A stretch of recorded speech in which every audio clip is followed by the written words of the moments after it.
Hello everyone, myself Rahul Dixit and I welcome you all on my YouTube channel Chemistry Classes for You।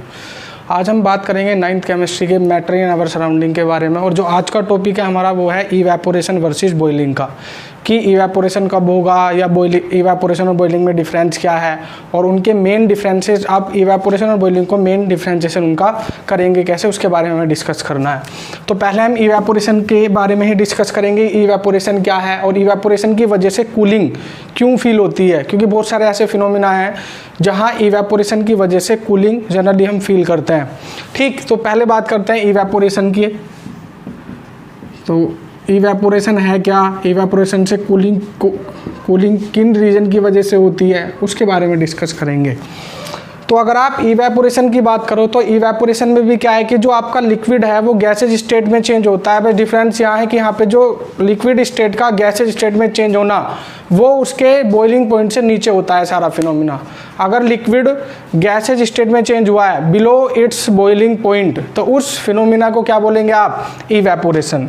तो हम evaporation के बारे में लिख सकते हैं कि it is a process in which liquid change into gaseous state, liquid change into gaseous state on its boiling point। Boiling point से नीचे अगर आपका लिक्विड गैस स्टेट में कन्वर्ट हो रहा है तो इस फिनोमिना को बोलते हैं आप इवेपोरेशन। अब बात यह है कि जो इवेपोरेशन है वो एक एक्सोथर्मिक रिएक्शन है या एंडोथर्मिक रिएक्शन है। इवेपोरेशन सरफेस फिनोमिना होता है या बल्क फिनोमिना है, उसके बारे में डिस्कस करना है हमें। तो अगर आप प्रॉपर्टीज़ की बात करें इवेपोरेशन की या कैरेक्टरिस्टिक्स की बात करें तो characteristics of evaporation,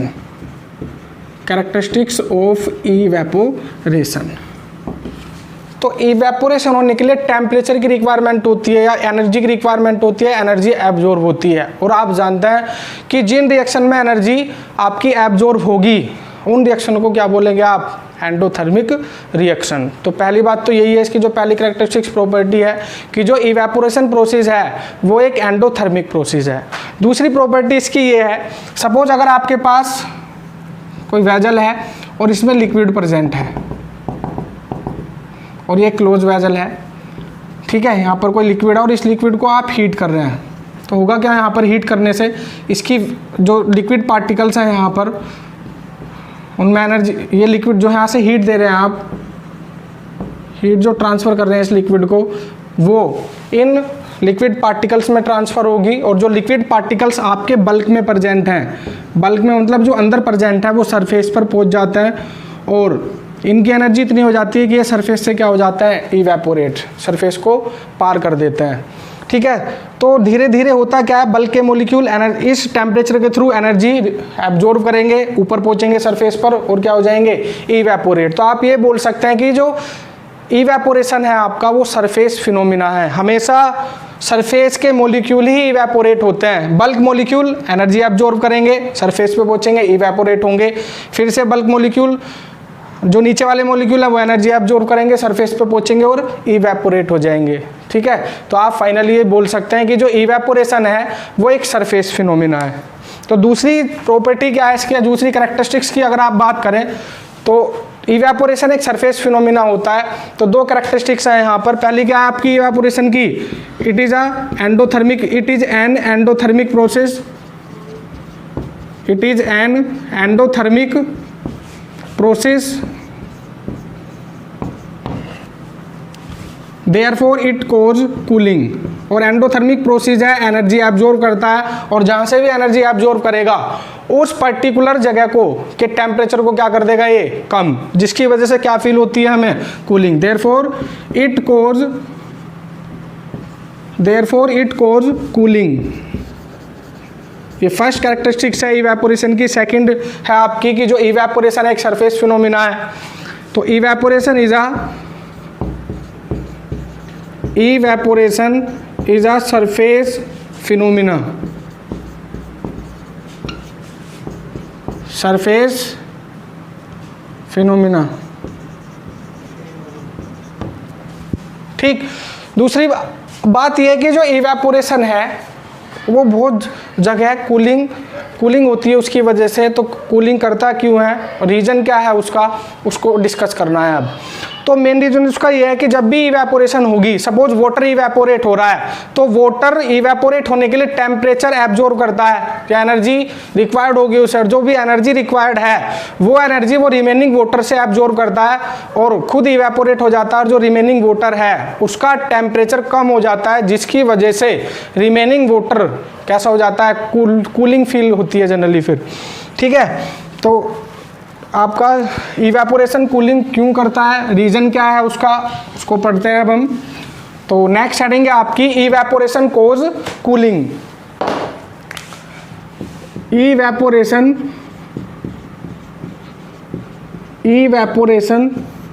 cause cooling.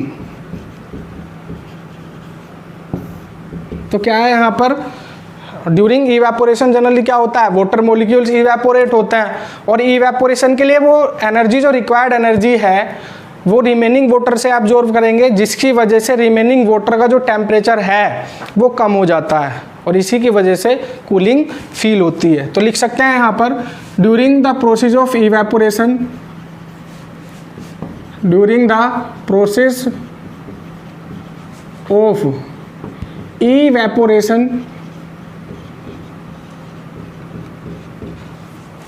during the process of evaporation energy is required,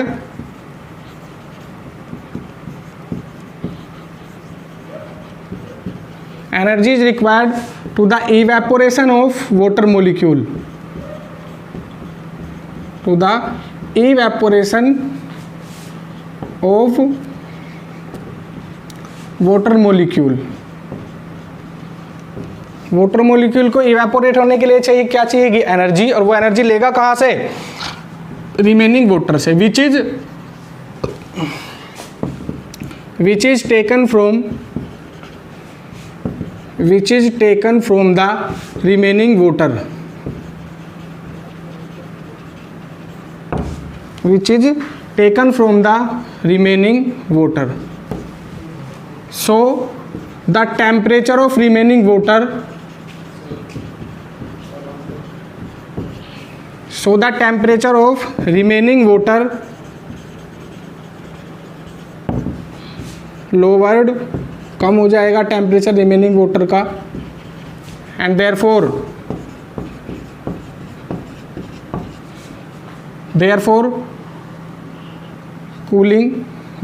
cause cooling, जिसकी वजह से क्या होगी, कूलिंग होगी आपकी।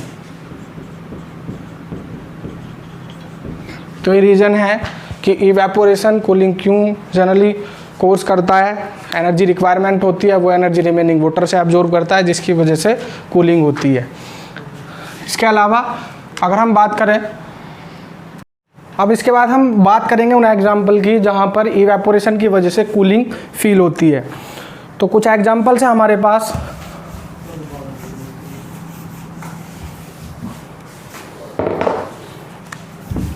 तो आप हेडिंग डाल सकते हैं यहाँ पर, some examples of evaporation, some examples of evaporation which cause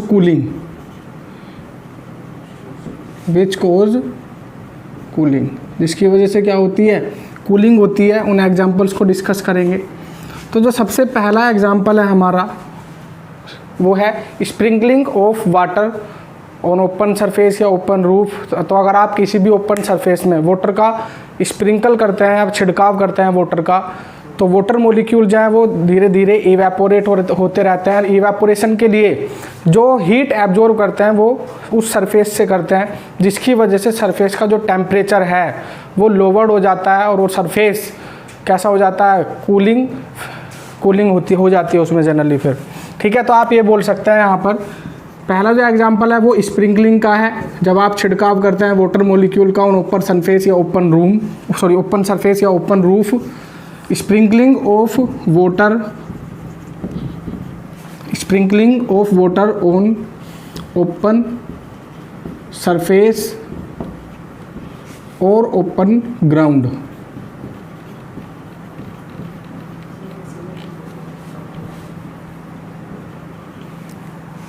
तो पहला एग्जांपल है जहां इवेपोरेशन के लिए कूलिंग फील करते हैं हम, ठीक है। तो इसमें लिख सकते हैं आप कि when we sprinkle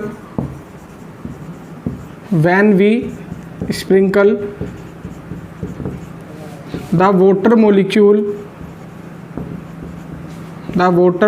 molecule on open roof और ओपन सरफेस। जब हम वाटर का छिड़काव करते हैं ओपन रूफ या ओपन सरफेस पर तो होता क्या है, then the water molecule gets evaporate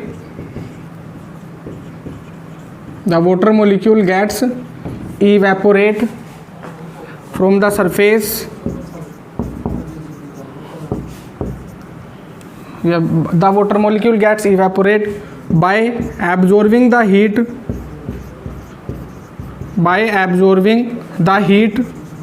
from the surface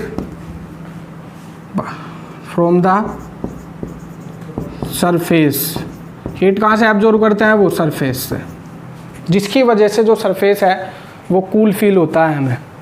therefore resulting in cooling of these surface।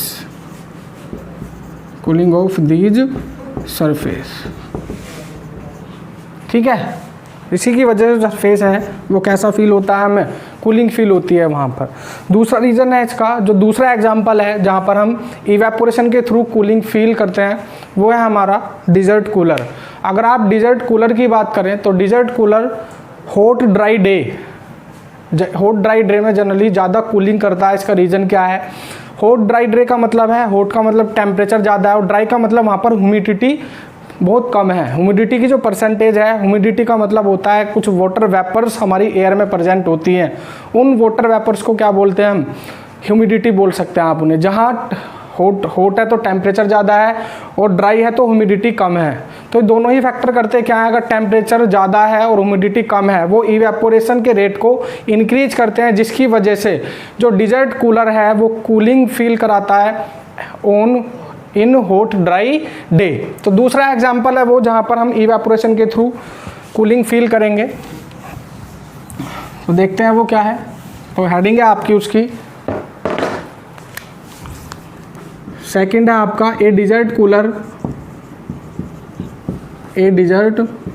Cooler cool better on hot dry day. तो होता क्या है, हॉट ड्राई डे की वजह से एक तो ह्यूमिडिटी कम हो जाती है क्योंकि ड्राई है और ह्यूमिडिटी कम है, और हॉट है तो टेम्परेचर ज़्यादा है। दोनों ही फैक्टर क्या है, दोनों ही फैक्टर इवेपोरेशन को इंक्रीज कर सकते हैं। आप ये लिख सकते हैं a dessert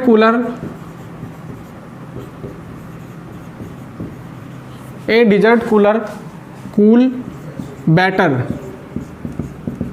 in hot dry day because in these condition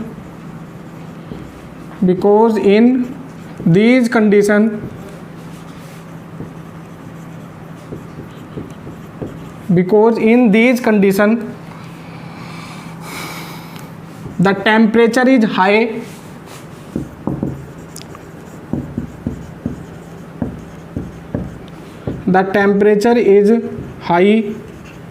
and humidity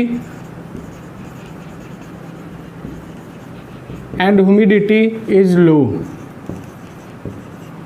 temperature high है, ह्यूमिडिटी लो है, दोनों ही फैक्टर क्या करते हैं, इवेपोरेशन के रेट को इंक्रीज करते हैं, और इवेपोरेशन का रेट इंक्रीज होगा तो कूलिंग भी क्या होगी, ज़्यादा।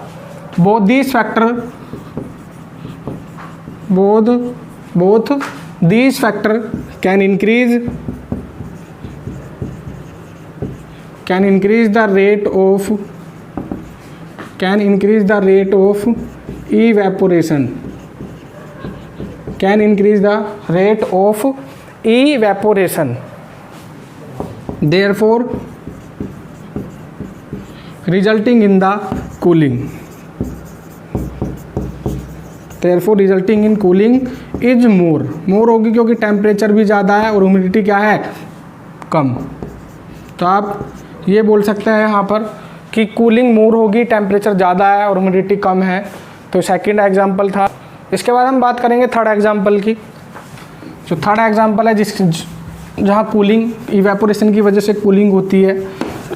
तो आपने फील किया होगा जो हमारे अर्थन पोर्ट्स होते हैं उनमें समर सीजन में जो वाटर है वो ठंडा रहता है। उसका रीज़न ये है कि जो अर्थन पोर्ट्स है उसमें बहुत स्मॉल पोर्स प्रेजेंट होते हैं जिनमें से वाटर स्लोली इवेपोरेट होता रहता है आपका।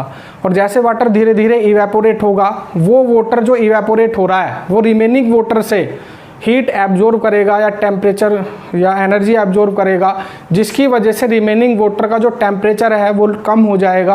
और रिमेनिंग वाटर का अगर टेम्परेचर कम है तो वही वाटर कैसा लगेगा हमें, ठंडा। तो यही रीज़न होता है कि अर्थन पोर्ट्स में जो वाटर है इन समर सीजन कूल रहता है। तो सेकेंड हेडिंग आप ये डाल सकते हैं, the water become cool. Third example है ये, the water become cool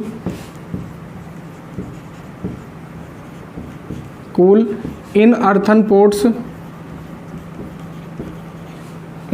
ports during summer season.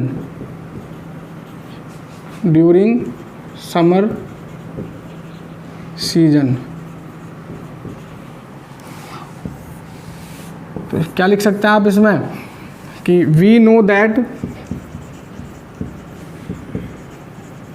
a lot of tiny pores, small tiny pores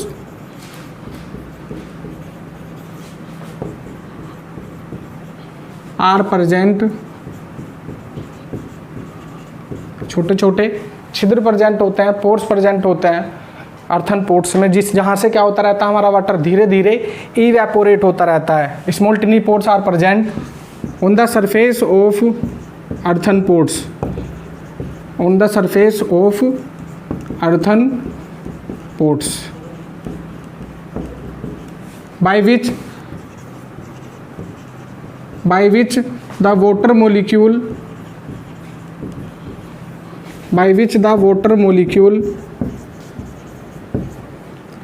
gets evaporate slowly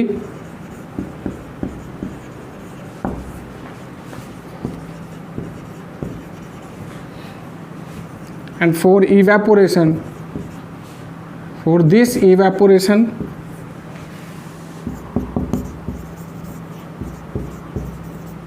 heat is absorbed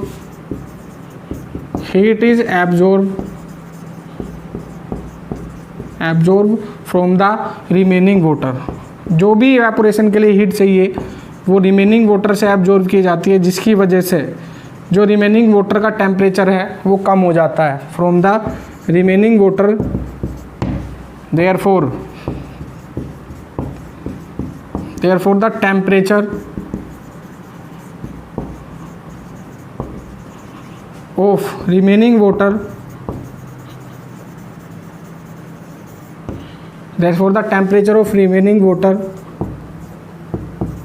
gets lowered and water become cool. ठीक है, ये बोल सकते हैं आप।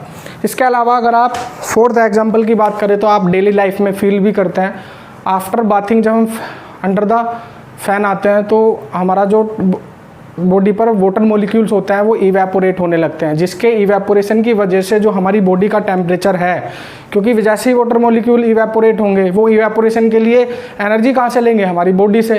तो बॉडी से जब वो इवेपोरेट होने के लिए एनर्जी लेते हैं तो हमारी बॉडी का जो टेम्परेचर है वो कम हो जाता है फ्रॉम द आउटसाइड टेम्परेचर, जिसकी वजह से हमारी बॉडी क्या फील करती है, कूलिंग फील करती है। तो आप अगर लास्ट एग्जांपल की बात करें इसके, जहाँ पर आप कूलिंग फील करते हैं इन डेली लाइफ, तो वो है आपका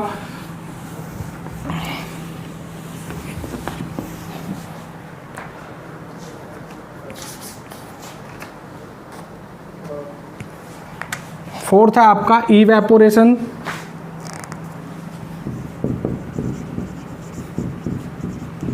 evaporation of water, evaporation of water from the body after having bath.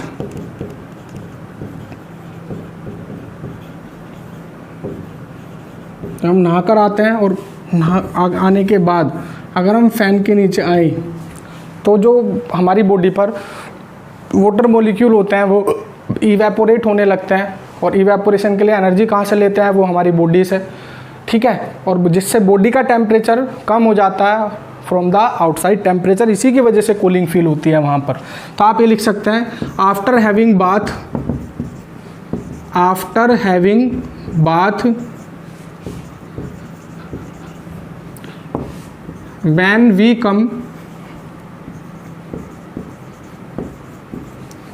come under the fan, then we cool, then we feel cooling, then we feel cooling due to the evaporation, due to the evaporation, due to the evaporation of water molecule from our body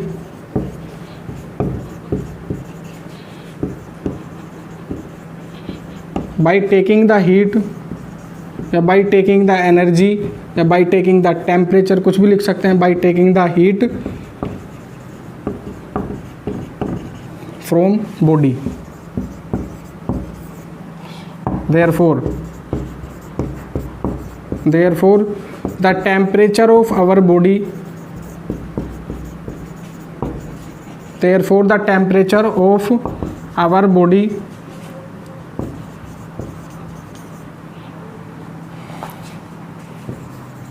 lowered from the outside temperature, हमारी body का temperature outside temperature से क्या हो जाता है, कम, जिसकी वजह से हम कूलिंग फील करते हैं फ्रॉम द आउटसाइड टेम्परेचर। तो ये कुछ एग्जांपल डिस्कस किए हमने जिनमें आपका इवेपोरेशन की वजह से कूलिंग होती है, ठीक है। तो डिफरेंट एग्जांपल्स थे। और अगर हम बात करेंगे जो इवेपोरेशन है वो किन किन फैक्टर पे डिपेंड करता है, किस फैक्टर की वजह से वो इंक्रीज़ होगा, किस फैक्टर की वजह से वो डिक्रीज़ होगा, कौन से फैक्टर ऐसे हैं जो इवेपोरेशन के रेट को बहुत ज़्यादा इंक्रीज़ कर देते हैं, और कौन से ऐसे फैक्टर हैं जो इवेपोरेशन के रेट को डिक्रीज़ कर देते हैं। तो पढ़ते हैं factor affecting of evaporation. Next topic है आपका इवेपोरेशन के फैक्टर्स जो इवेपोरेशन को डिक्रीज़ या इंक्रीज करते हैं। तो नेक्स्ट टॉपिक है फैक्टर्स अफेक्टिंग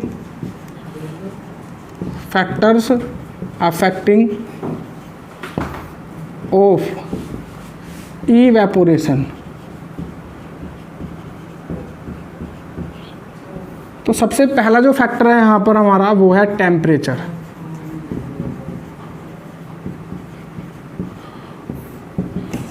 टेम्परेचर, अगर आप टेम्परेचर की बात करें तो टेम्परेचर जितना ज़्यादा होगा इवेपोरेशन का जो रेट है वो उतना ही फास्ट होगा। तो हम ये बोल सकते हैं कि higher the temperature higher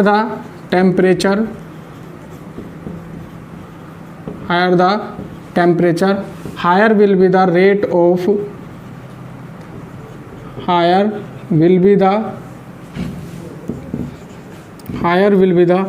rate of evaporation. जितना ज़्यादा टेम्परेचर होगा उतना ही ज़्यादा क्या होगा, इवेपोरेशन। अगर आप दूसरे फैक्टर की बात करें तो दूसरा फैक्टर है स्पीड ऑफ वाइंड। वाइंड की स्पीड जितनी ज़्यादा होगी उतना ही ज़्यादा इवेपोरेशन होगा, क्योंकि काइनेटिक एनर्जी इंक्रीज हो जाएगी। जैसे हम कपड़े सुखाते हैं तो जितनी ज़्यादा तेज़ हवा चलती है तो जो हमारे क्लोथ्स में जो वाटर रहता है वो जल्दी इवेपोरेट हो जाता है। तो स्पीड ऑफ वाइंड पर भी इवेपोरेशन का रेट डिपेंड करता है। ठीक है, तो हम यहाँ लिख सकते हैं स्पीड ऑफ वाइंड। ठीक है, तो यहाँ पर भी क्या होगा, स्पीड ऑफ वाइंड जितनी ज़्यादा होगी इवेपोरेशन का रेट उतना ही फास्ट होगा। तो यहाँ पर भी लिख सकते हैं आप वही, higher the speed of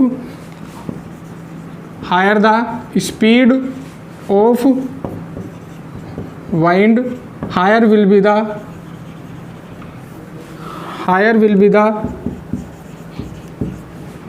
the rate of evaporation, उतना ही ज़्यादा क्या होगा, इवेपोरेशन होगा। इसके बाद है third factor surface area. Surface area जितना ज़्यादा होता है, कपड़ों को हम जितना ज़्यादा सरफेस एरिया में सुखाते हैं उतना ही ज़्यादा वाटर मॉलिक्यूल उनमें से इवेपोरेट होता है। सरफेस एरिया जितना कम होगा इवेपोरेशन उतना ही कम होगा, और जो हमारे क्लोथ्स हैं वो देर से सूखते हैं फिर। ठीक है, तो थर्ड फैक्टर की अगर हम बात करें यहाँ पर, तो थर्ड फैक्टर है हमारा सरफेस एरिया। तो सरफेस एरिया जितना ज़्यादा होगा इवेपोरेशन रेट उतना ही ज़्यादा होगा। तो यहाँ पर भी लिखेंगे आप, higher the surface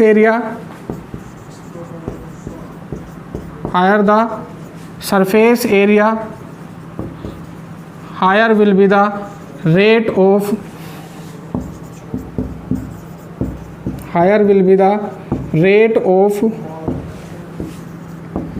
evaporation, higher will be the rate of evaporation. और इसमें फोर्थ फैक्टर है हमारा ह्यूमिडिटी। ह्यूमिडिटी का मतलब है कि जो वाटर वेपर्स हैं हमारे एयर में, वाटर वेपर्स इन एयर को ही क्या बोलते हैं हम, ह्यूमिडिटी। जितनी ज़्यादा ह्यूमिडिटी होगी इवेपोरेशन का जो रेट है वो उतना ही कम होगा। ठीक है, तो फोर्थ फैक्टर है हमारा ह्यूमिडिटी। सबसे पहले हम इसमें पढ़ेंगे कि ह्यूमिडिटी होती क्या है।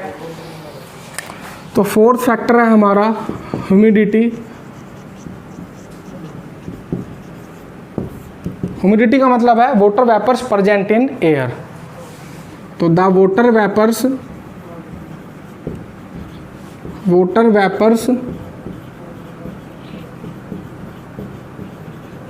Present in air is called humidity,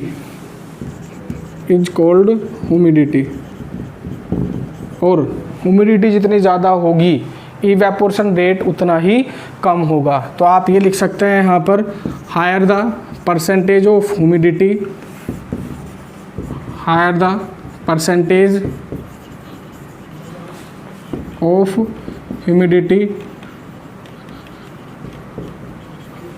higher will be the lower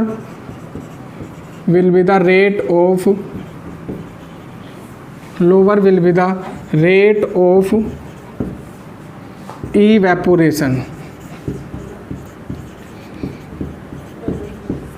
ठीक है, इसके अलावा एक फैक्टर हो रहा है हमारा, अगर आपका लिक्विड दो टाइप के हैं, जैसे लास्ट लेक्चर में हमने बात कर चुके हैं।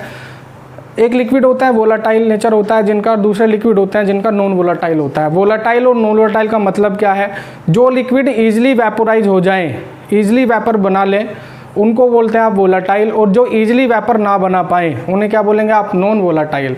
ठीक है, या आप दूसरे तरीके से ऐसे कह सकते हैं कि जिसका बॉइलिंग पॉइंट कम है, इसका मतलब वो उसने उतनी ही जल्दी वेपर बना ली है अपनी, और जिसका बॉइलिंग पॉइंट ज़्यादा है उसने इतनी ही लेट क्या बनाई है, वेपर। तो higher the boiling point lower will be the volatile nature. मतलब बॉइलिंग पॉइंट कम होगा तो वोलाटाइल नेचर ज़्यादा होगा, बॉइलिंग पॉइंट ज़्यादा है तो वोलाटाइल नेचर कम होगा। और जो वोलाटाइल लिक्विड होते हैं उनका इवेपोरेशन ज़्यादा होता है as compare to the non volatile liquid. तो फिफ्थ जो फैक्टर है हमारे पास वो है नेचर ऑफ लिक्विड, पर भी डिपेंड करता है इवेपोरेशन, नेचर ऑफ लिक्विड। तो जो वोलाटाइल लिक्विड हैं, वोलाटाइल लिक्विड का इवेपोरेशन ज़्यादा होता है एज कम्पेयर टू द, तो लिख सकते हैं हम यहाँ पर volatile liquid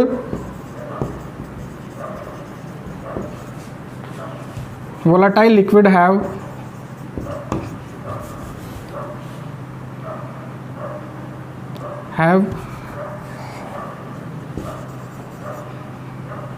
first evaporate, volatile liquid are first evaporate as compared to the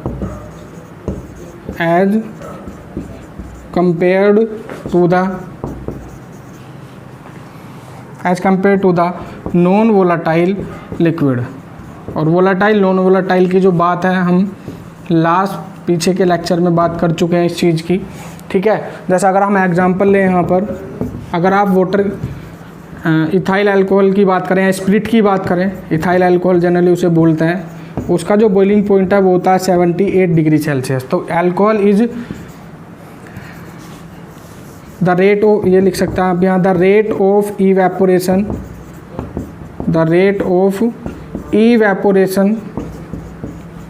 of ethyl alcohol temperature boiling point है इसका 78 degree Celsius, is higher as compare to the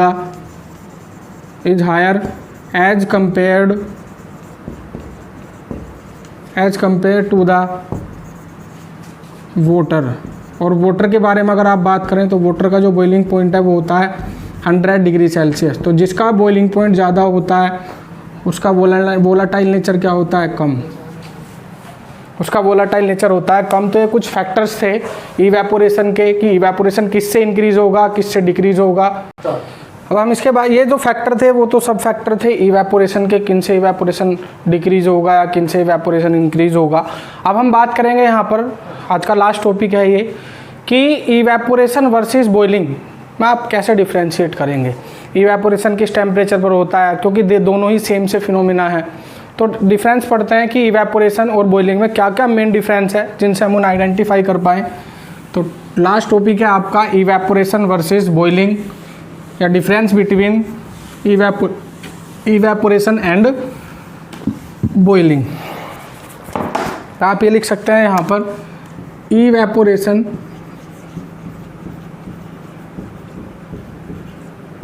evaporation versus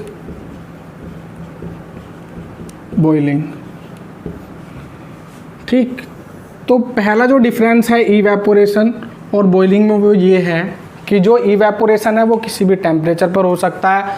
अगर आप बॉइलिंग की बात करें तो बॉइलिंग किसी एक फिक्स टेम्परेचर पर ही होती है, ठीक है। तो लिख सकते हैं आप, इट इज़ द प्रोसेस, इधर हम इवेपोरेशन का लिख रहे हैं, इधर हम बॉइलिंग का लिख रहे हैं। तो it is the process which takes place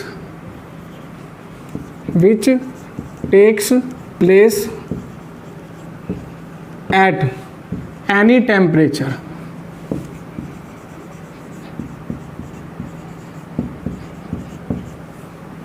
ठीक।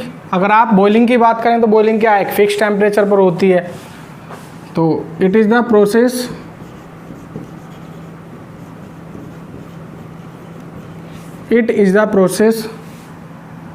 विच टेक्स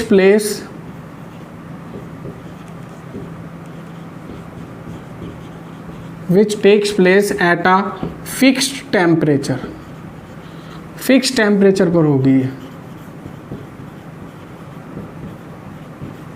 ये पहला डिफरेंस था। अगर आप दूसरे डिफरेंस की बात करें तो मेन डिफरेंस है ये कि जो इवेपोरेशन प्रोसेस है उसमें केवल जो सरफेस के मॉलिक्यूल हैं वही पार्टिसिपेट करते हैं, लेकिन अगर आप बॉइलिंग की बात करें तो इसमें बल्क मॉलिक्यूल भी पार्टिसिपेट करते हैं। इसका मतलब बॉइलिंग एक बल्क फिनोमिना है और इवेपोरेशन कैसा फिनोमिना है, सरफेस फिनोमिना। तो आप लिख सकते हैं यहाँ पर, it is a surface phenomena, it is a surface phenomena. और यहाँ पर जो सेकंड डिफरेंस है वो है, it is a bulk phenomena, it is a bulk phenomena.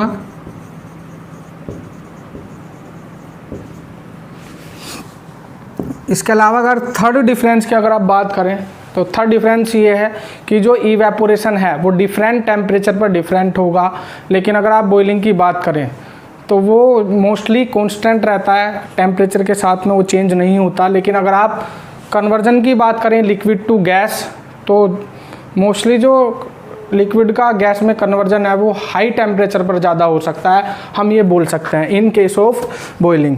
तो अगर आप इवेपोरेशन में बात करें तो इट इज़, आप लिख सकते हैं यहाँ पर evaporation is different, evaporation is different at different temperature, mostly high temperature पर हाई होता है और लो टेम्परेचर पर लो होता है। Evaporation is different at different temperature. अगर हम यहाँ थर्ड पॉइंट की बात करें तो बॉइलिंग पर टेम्परेचर का कोई इतना ज़्यादा इफेक्ट नहीं पड़ता। तो boiling is constant, boiling is constant by changing the temperature, by changing the temperature, but the conversion of liquid into gas, but the conversion of liquid into gas is high at high temperature, is high at high temperature। ठीक, और last factor है हमारा, जो last difference है इनमें वो ये है, अगर आप इवेपोरेशन की बात करें तो इवेपोरेशन एक्सटर्नल फैक्टर से चेंज हो जाता है। जैसे अगर आप सरफेस एरिया बढ़ा दें तो भी इवेपोरेशन चेंज हो जाता है, आप वाइंड की स्पीड बढ़ा दें तो भी इवेपोरेशन चेंज हो जाता है। लेकिन अगर आप बॉइलिंग की बात करें तो बॉइलिंग एक्सटर्नल फैक्टर के चेंज करने से चेंज नहीं होता। तो लास्ट डिफरेंस है इन दोनों में। तो अगर आप इवेपोरेशन की बात करें तो it can change by the external factor, by the external factor like temperature, surface area etc। Speed of wind भी बोल सकते हैं। अगर आप यहाँ फोर्थ डिफरेंस की बात करें तो it does not change by changing the, it does not change by changing the, by changing the external factor, external factor। तो ये मेन डिफरेंस थे इवेपोरेशन और बॉइलिंग में। इवेपोरेशन किसी भी टेम्परेचर पर हो सकता है और बॉइलिंग की अगर आप बात करें तो एक फिक्स टेम्परेचर पर होता है। तो ये फर्स्ट चैप्टर का जो मैटर इन आवर सराउंडिंग था उसका ये लास्ट टॉपिक था। ये चैप्टर कंप्लीट होता है यहाँ पर, और आप सभी से रिक्वेस्ट है आप वीडियो को लाइक करें, शेयर करें और सब्सक्राइब करें। इसके अलावा इस चैप्टर के जो नोट्स हैं उसकी पीडीएफ आपको डिस्क्रिप्शन के लिंक में मिल जाएगी, उसकी पीडीएफ डिस्क्रिप्शन में मिल जाएगा आपको लिंक में। तो घर पे रहिए, सेफ रहिए और घर वालों को भी सेफ रखिए। Thank you and have a nice day.